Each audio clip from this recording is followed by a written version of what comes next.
All right, so today I want to talk about another thing that I've been talking about a lot, but Blacklock's reporter is doing some more real journalism. Like I've said before, one of the few journalism outlets that actually does real journalism in Canada, unfortunately.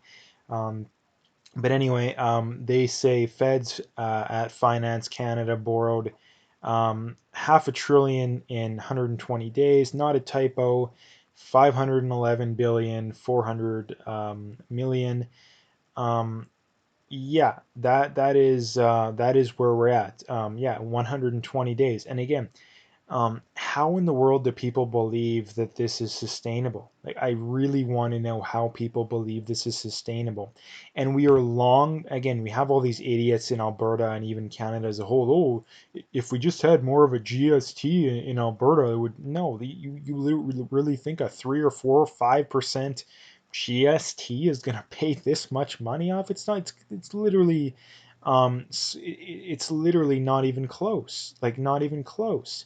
And you have all these people, oh, the corporate tax rates are 2% lower than under the, like, again, this isn't going to even come close to paying for what these people want. And these people want to keep this stuff going.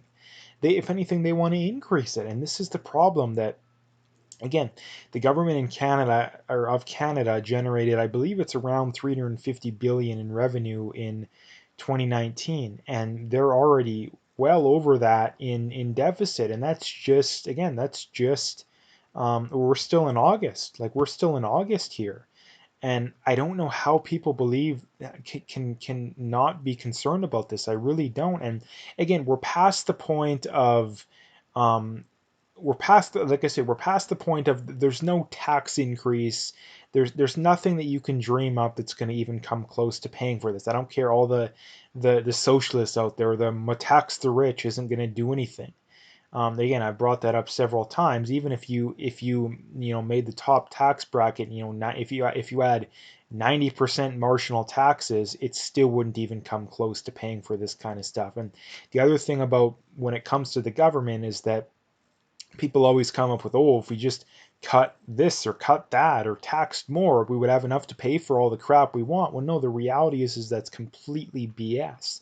Why is it completely BS? Because what happens is the government gets that money and they're like, hey, now that we have that money, we can spend more on this or spend more on that, or we can buy votes with this, buy votes with that. Again, so the only solution to this problem, and again, I've been talking about it for so long, it's getting very tiring, but I'm gonna have to keep talking about it, is that the only solution to this is just to not allow governments to run deficits. That's, again, it's unfortunate. It would be nice if the governments could actually be fiscally responsible, but they can't. And they can't do it because, number one, the everyday citizen can't resist, and the government can't resist because it's an easy, very easy way to get elected. You don't have to do anything right as a government, um, other than, come election time, be like, yeah, we're going to give you more free stuff. And if you're a government that already exists, we're not only are we going to keep up the current amount of free stuff, but we're going to increase the free stuff. That's how governments tend to get elected nowadays, including a lot of the ones on the right. Let's not let them off the hook either. Um, and again, that is the big problem. Like I say, the only solution to it is just to not allow the governments to run deficits in the future.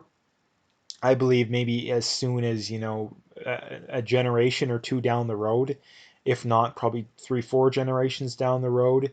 I think it will shock and appall people that we ran these massive deficits. I think that, again, that'll be one of those things that we will be laughed at and scoffed at about. And, it's kind of thing like, how stupid those people were back in the early to mid 20th century. They thought they could, run massive deficits year after year after year and think that they can get away with it long term, right? So again, that's just something I wanted to bring up. The next thing I wanted to bring up is from James Todaro. He's an MD. He points out, look at the Google trend for Sweden and the virus. Interest peaked in late April when the MSM attacked Sweden as reckless for not instituting lockdowns and masks. Now the MSM has absolutely no interest in talking about Sweden since daily deaths are down to zero, or basically zero. They're having maybe one or two a day, but for a population that's, I think, about 12 million. That's very good. Um, and again, the numbers early on in Sweden, they weren't very good. I mean, there were some areas that were worse, namely Spain, Italy, probably China, New York, Michigan, Pennsylvania, New Jersey. I think there's about 10 or 11, 12 states that were worse than Sweden. But the numbers out of Sweden are continuing to get better. Now, why are they continuing to get better? Because their strategy worked. Their strategy was, let's get the worst of it out of the way soon. Our strategy is, let's just keep kicking the can down the road. And we now know that the percentage of people that need to get infected to reach herd immunity is much lower than we originally thought. Again, that's another thing that has proven the pro-lockdown crowd completely wrong. Just add it to the list. It seems like that's hundreds of things long at this point. But again, um, Sweden's strategy worked. It was arguably the best strategy of any country in the world. There probably is some more obscure country that did a better job, but of the major countries in the world, or somewhat major countries in the world, I believe Sweden's one of, if not the best strategies, because they have a death rate that's slightly higher than average. And the other thing too, like I pointed out, is that their death rate continues to tick down. And why does it continue to tick down? Because they basically have herd immunity. um, they're literally having like one new death a day. Which is just showing that their rate continues to go down.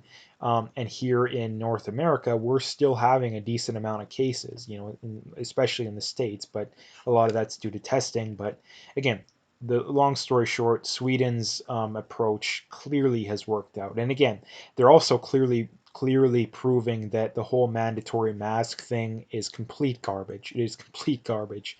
And again, that's been the push over the last little while.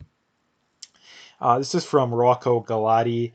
He links to a Breitbart article here, saying report suicide rise to kill more than virus in Australia.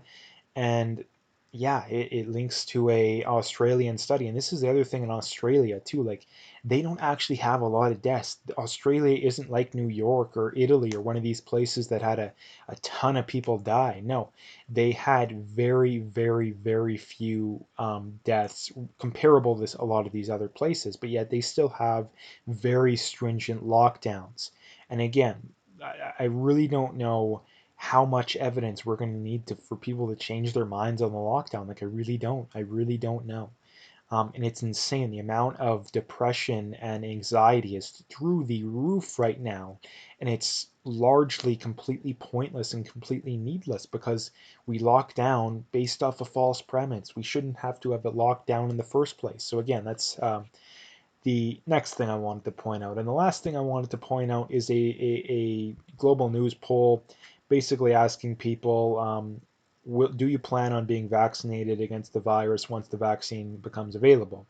And there was 12,143 votes.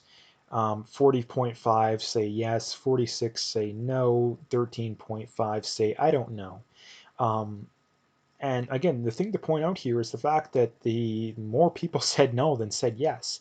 And to me, that is very encouraging. It's very encouraging because I thought that that number would have been probably like 20, 10, 20% yes if you'd asked me before I actually voted on it.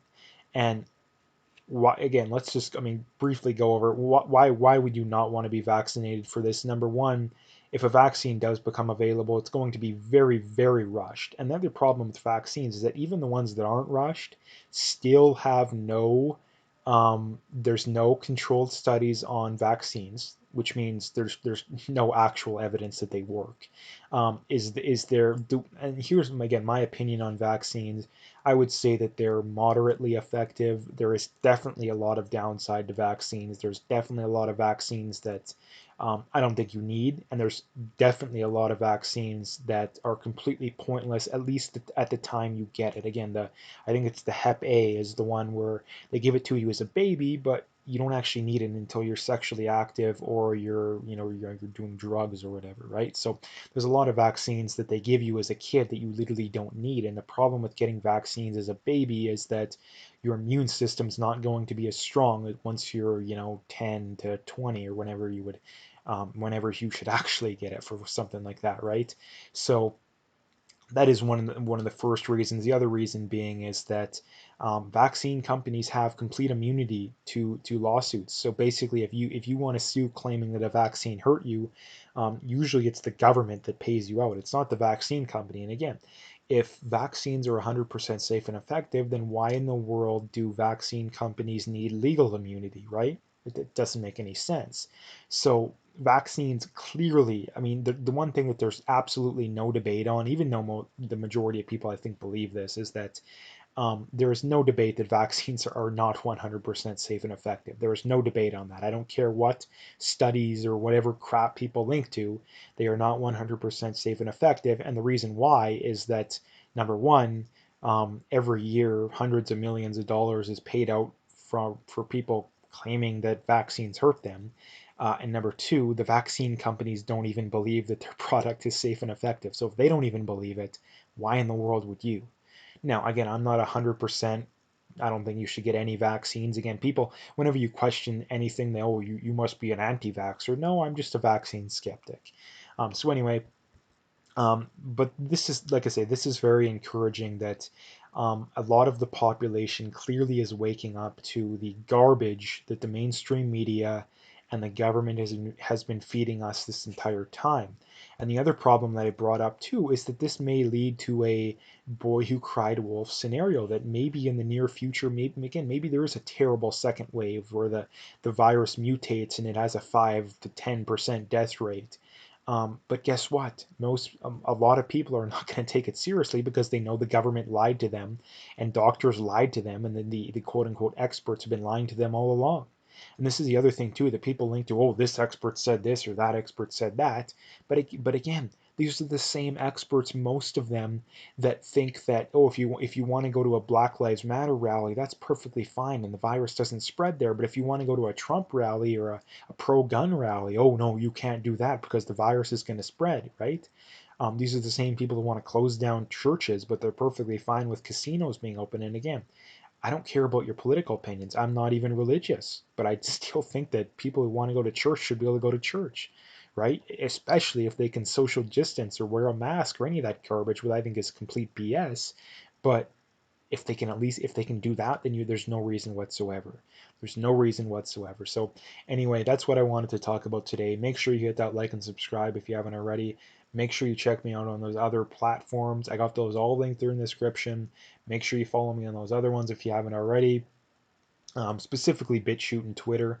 But again, I'm going to leave it there. If you liked the video, again, stay tuned for more.